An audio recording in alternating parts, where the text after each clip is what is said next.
E aí, pessoal, vamos falar aqui sobre o que foi tratado na segunda metade da nossa disciplina, História Contemporânea 1. Mais especificamente, vamos falar sobre a matéria que vai cair na nossa prova, avaliação B2. Bora lá?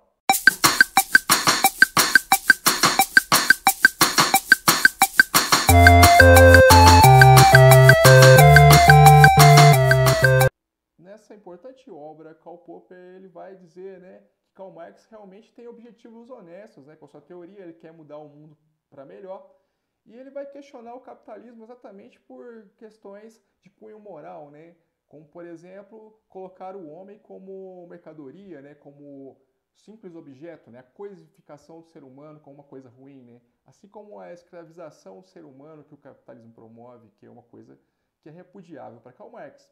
Por outro lado, Karl Popper ele também vai dizer que o Marx ele acaba viajando na maionese, com algumas coisas em relação ao seu método e quanto à sua teoria, sobretudo no que ele chama de profecia, caráter profético de Karl Marx. Ele quer fazer uma futurologia, mostrar o que vai ser do mundo amanhã, e isso não tem nada de científico, ele questiona esse ponto. Fora o próprio método mesmo do Karl Marx que ele contesta, ele fala que é um método ruim de interpretar, de entender como que é o ser humano. E depois ele vai citar outros autores que vão fazer análises nesse sentido. Ele vai falar, por exemplo, sobre Ludwig von Mises, que também vai questionar o método de Karl Marx na obra Marx Desmascarado, em que ele vai dizer que os conceitos de Marx eles são tanto imprecisos, tanto em relação à questão de classe, quer dizer, em relação a uma classe operária que trabalha no chão de fábrica, mas isso não compreende o ser humano como um todo e tal. Isso é altamente problemático para von Mises. Ele vai citar em relação à questão dos meios de produção, ou também o fato do Karl Marx ele não ser exatamente um cara proletário nas próprias categorias que Karl Marx utiliza, em Engels, e isso, na perspectiva de Ludwig von Mises, invalida a visão que ele tem sobre o mundo. Ele também vai citar, a nossa disciplina também vai citar a obra Tudo que é Sólido Desmancha no Ar, de Marshall Berman, em que Berman vai dizer o seguinte: o capitalismo ele é problemático por duas questões. Isso a partir de uma análise da obra do Marx. Mais especificamente está falando sobre o Manifesto Comunista. Esse nome que dá o título para a obra dele, Tudo que é Sólido Desmancha-se no Ar, ele tem a ver com uma citação, um fragmento que está no manifesto, e o que o Marshall Berman ele interpreta sobre isso é a questão de que o capitalismo ele é perverso porque ele se alimenta de crise. Se não tiver crise, o capitalismo ele não se desenvolve, ele depende da crise. Então isso é ruim na perspectiva do Marshall Berman. Além, é claro, da escravização que ele promove do ser humano, que ele coloca como uma coisa nociva. Outra análise que vimos é a do Eric Hobsbawm, nosso velho conhecido, em que ele vai falar sobre a importância da obra do Karl Marx nos tempos atuais, num livro chamado Sobre a História. Neste livro, ele vai dizer o seguinte: várias questões que o Marx trabalhou no tempo dele, elas foram ultrapassadas. Ele tratava questões que são de caráter conjuntural, do contexto histórico da época, e obviamente isso daí não pode ser transposto para o nosso tempo. Mas por outro lado também, tem coisas que são aproveitáveis para os tempos atuais. Por exemplo, a leitura que se faz do capitalismo dos dias atuais, do Marx, em 48, por incrível que pareça, ela é muito atual. A gente pode usar vários exemplos das ideias que Karl Marx usa para interpretar a sociedade de hoje, a sociedade atual. Isso é perfeitamente possível. Ele até falou uma coisa muito interessante, que Marx ele ainda é mais atual hoje do que na época do tempo dele, porque a sociedade que ele está descrevendo é uma sociedade que estava se iniciando naquela época.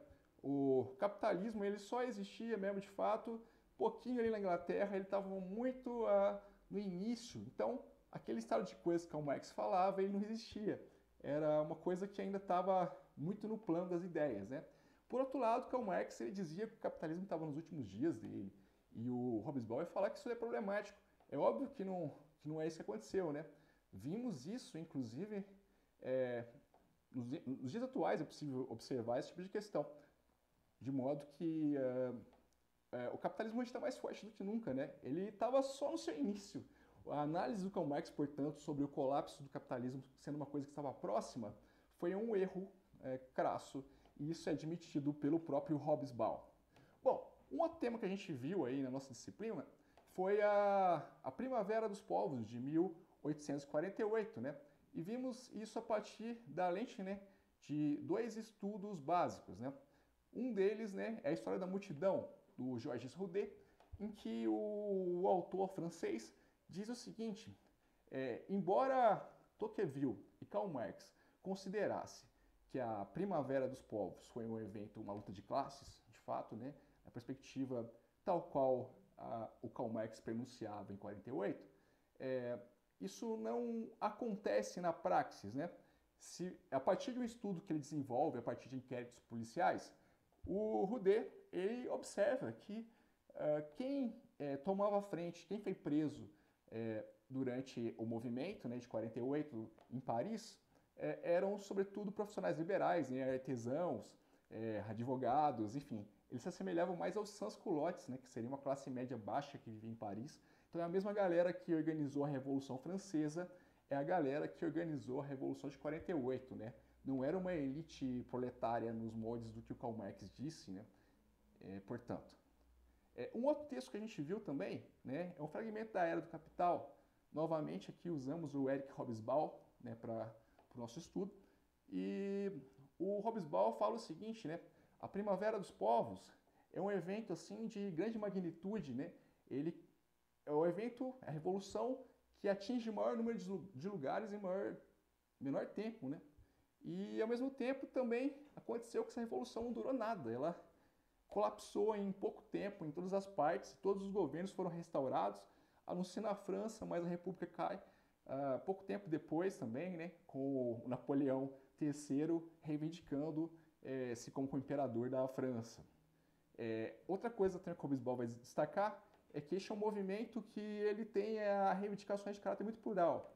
É uma revolução que é de caráter liberal, né? Ela nasce assim, uma reivindicação por ideias da Revolução Francesa que não foram concretizadas, como, por exemplo, o sufrágio universal, né? O direito de voto para todos.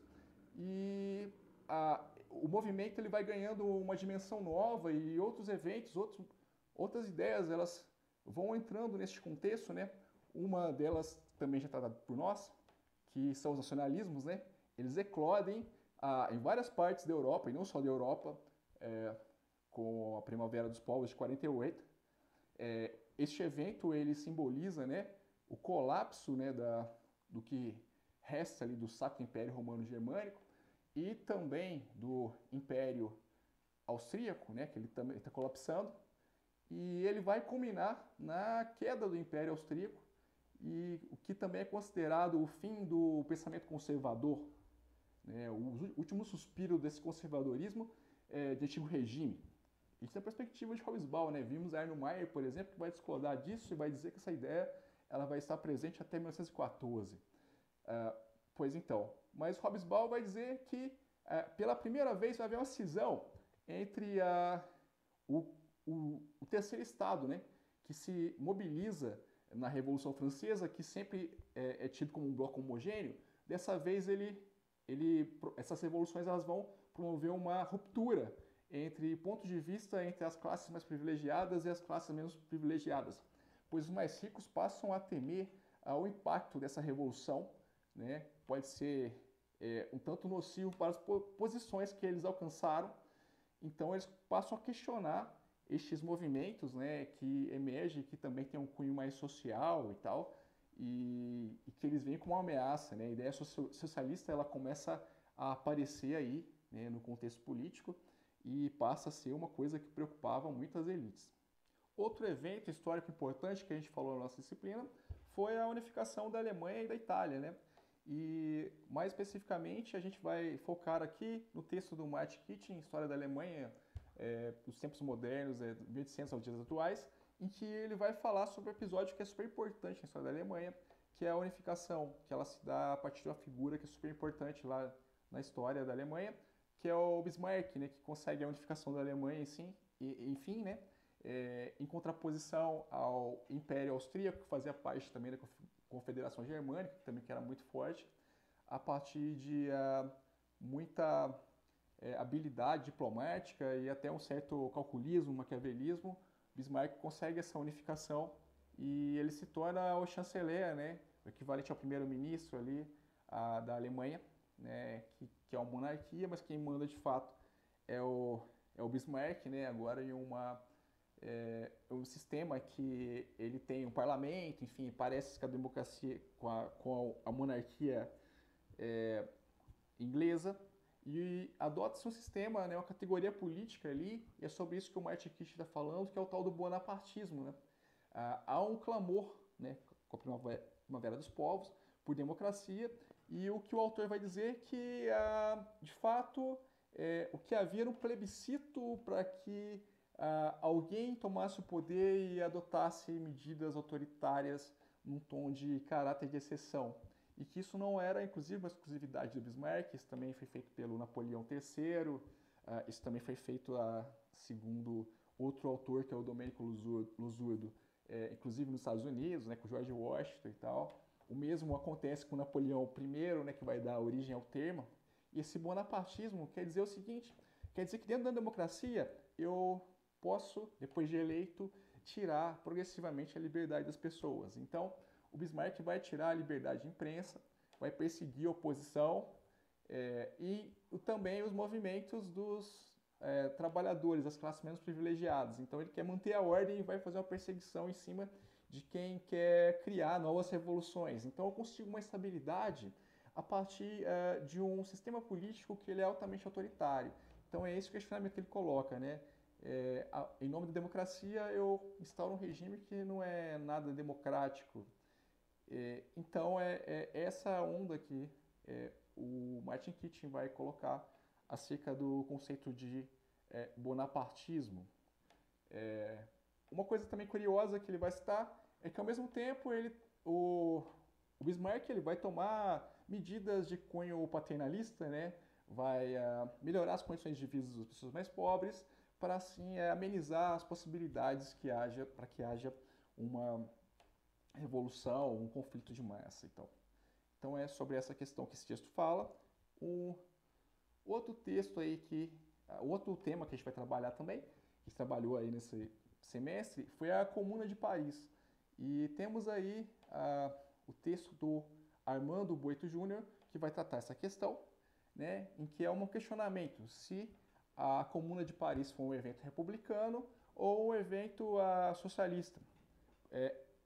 Ambas historiografias vão reivindicar essa pecha, né, essa alcunha para si, né? A Comuna de Paris é vista como um movimento socialista, porque era um movimento de massa. Para quem não está muito ligado aí, aconteceu após, né, a derrota da França pela Prússia e a rendição e o exílio do Napoleão III, instaura-se um governo que é o do Adolphe Thiers na França, que era um governo que era bastante condescendente com as reivindicações dos alemães. Então, popularmente, as pessoas não estavam contentes com os resultados da guerra, do conflito, e o povo instaura um regime em Paris, chamado Comuna de Paris, que era um governo autônomo, que havia características distintas do governo oficial e várias pautas que eram defendidas assemelham-se ao socialismo, né? Tinha uma influência clara do socialismo, como, por exemplo, educação gratuita para todas, educação laica, aí já é uma pauta liberal, enfim, elas se misturam, né? Por isso que há uma reivindicação tanto da historiografia de direita quanto de esquerda em relação a essa questão, né? De fato, temiam que fosse instaurada uma nova monarquia na França, né? Após a queda do Napoleão III, que era um regime, embora ele tinha conseguido, né, transformar-se no império e tal, era um regime razoavelmente democrático, várias coisas eram votadas, mas naquele esquema que a gente estava falando do bonapartismo, né, político, ok? Mas fato é que havia um temor que fosse feita uma restauração dos reinados dos Bourbons, ou dos Orleans, né? Então eles não queriam isso, eles queriam manter a possibilidade do sufrágio universal, da participação política. E aí instaura-se um regime, né, popular em Paris, que dura 72 dias, que tem características muito modernas para a época, vamos dizer assim, em que havia uma democracia autogestionária, ou seja, os próprios indivíduos eles decidiam o seu futuro a partir de assembleias. Mas fato é que era também uma crítica quanto à possibilidade da restauração da monarquia. Então, ambos os lados da historiografia têm razão em alguma medida. O Armando Boito Júnior vai citar, né, um cara chamado Jacques Rogier, que ele vai questionar essa ideia de que a Comuna de Paris foi um evento socialista. Ele vai dizer que, na verdade, foi o último suspiro das revoluções burguesas e que não foi uma revolução de classes. Pois reunia-se gente em todas as classes nesse movimento. Há controvérsia em relação a isso, há uma historiografia de esquerda que vai dizer que não, que os bairros mais favorecidos da França não vão embarcar nessa questão da Comuna de Paris, vão ajudar inclusive o governo de Adolphe Thiers a invadir a cidade e a fuzilar muitas pessoas, dezenas de milhares de pessoas que faziam parte desse movimento que teve curtíssima duração. O nosso último assunto, né, que a gente tratou nesse bimestre é o imperialismo, e a gente viu isso à luz de dois autores. Um deles é a Hannah Arendt, em seu livro Das Origens do Totalitarismo. Nessa obra, Hannah Arendt vai dizer o seguinte: o imperialismo ele emerge, né, em finais do século XIX, né, como um efeito colateral do capitalismo, ele também é diferente, né, dos imperialismos que haviam anteriormente, que era um território, né, que queria tomar conta de tudo e dominar a partir da cultura, né, este lugar. E a partir de então, né, este imperialismo do século XIX ele tem características diferentes por ter essa questão econômica e por também ser uma competição entre vários impérios. São muitos impérios que vão emergir no final do século XIX e nessa corrida capitalista você tem que ter império para você poder ser bem sucedido. E a Hannah Arendt vai citar que tem dois modelos, né, de imperialismos que surgem. Um deles é o francês, em que eles vão ter, assim como os romanos, né, uma preocupação em levar a civilização para todos os cantos em que eles conquistam. E eles vão fazer algo parecido na Argélia, colocar uma lei tipo da França, torná-los cidadãos franceses, né? E vai ter um modelo inglês que vai ser um modelo que vai ser um sistema de parceria, vai ser só uma relação de caráter mais econômico, de modo que eles vão deixar os povos que eles conquistam mantendo as suas leis, que também é um sistema que já existia lá antigamente, né? Os espanhóis, por exemplo, adotavam esse modelo, né, de colonização. Eles conservavam, né, a língua, certas características das leis dos lugares que eles conquistavam. Aconteceu isso com Portugal, né, entre 1580 e 1640. Segundo a Hannah Arendt, o modelo inglês ele é mais cruel, porque se eu não tenho a preocupação em entender quem que é o outro indivíduo, qual é a cultura dele, né, se eu não tenho essa preocupação assimilacionista, eu também não tenho a preocupação em entender quem eles são, não vejo eles como pessoas, e então esse regime inglês para Hannah Arendt ele foi mais cruel do que o francês, mais brutal. O último texto que a gente trabalhou, né, é o texto do Eric Hobsbawm, né, que é a Era dos Impérios, e que Hobsbawm vai dizer sobre assuntos como, por exemplo, por que territórios tão pequenos, né, como os europeus, eles e com pouca população, eles conseguiram. Hobsbawm diz que essa vantagem europeia ela se dá por conta da superioridade bélica, né, que eles conseguem promover após a Revolução Industrial, né? Por exemplo, eles têm metralhadoras, eles têm armas mais avançadas do que os países que eles vão conquistar, as regiões que eles vão conquistar do mundo, né, na África e na Ásia. E também isso tem a ver com as tecnologias que se desenvolvem, né, dentro do campo do transportes, né, o navio a vapor, o trem de ferro, e tudo isso vai fazer com que os países fora da Europa eles fiquem reféns dessas tecnologias novas que os europeus eles inventaram. Outra questão também que o Hobsbawm vai colocar, que é interessante, é que os europeus eles são unidos, né, todo mundo se acha parte de um patrimônio comum, que seria o que a gente chama de civilização ocidental, né? A cultura ocidental. E o mesmo não se dá, né, nas regiões que eles vão conquistar, né, como a Índia, a China e tal, em que não tem essa unidade que a gente vê hoje, né? Eram povos que viviam de forma mais ou menos isoladas, né? Então eles não se uniam diante de um inimigo comum e regiões como a China e a Índia, por exemplo, não tinham uma identidade entre eles e isso tudo desfavorecia, né, esse desenvolvimento, essa possibilidade de resistência dos países diante o ataque dos europeus. Hobsbawm também vai citar uma outra questão interessante, que vai ter uma historiografia, né, que ela vai se dividir a respeito do que foi o imperialismo, vai ter uma historiografia de direita, que é Meghe, que vai dizer que, na real, o que está acontecendo no século XIX é um fenômeno muito antigo e não tem nada a ver com questões econômicas. Vão focar com essa questão de que os europeus estão indo para levar a civilização por todas as partes do mundo e tal. Vai ter até um teor racista, isso é uma questão do século XIX, né, que ela está arcaica, assim, está ultrapassada em vários níveis, ninguém mais concorda com isso, ou quase ninguém, né?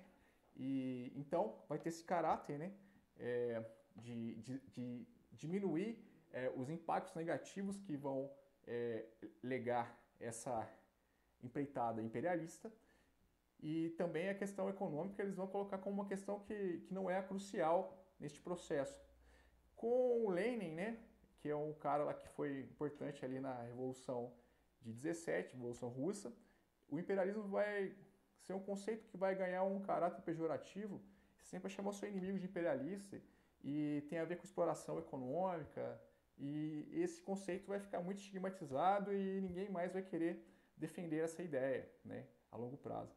E Hobsbawm vai dizer que não tem como negar, né, não tem como sustentar essas posições que são favoráveis ao imperialismo hoje em dia, por conta, né, dos números, né, do quanto a gente morreu, né, nessa empreitada, claro, né, e também por conta de que se fazer uma análise simples, né, de onde que você tira as matérias-primas que fazem as máquinas do capitalismo funcionar desde o século XIX, elas estão intrinsecamente associadas com essas colônias, né, que os imperialistas vão estabelecer fora dos domínios da Europa. Então, basicamente é isso, pessoal. Espero encontrar com vocês aí numa próxima oportunidade. Até mais, tchau!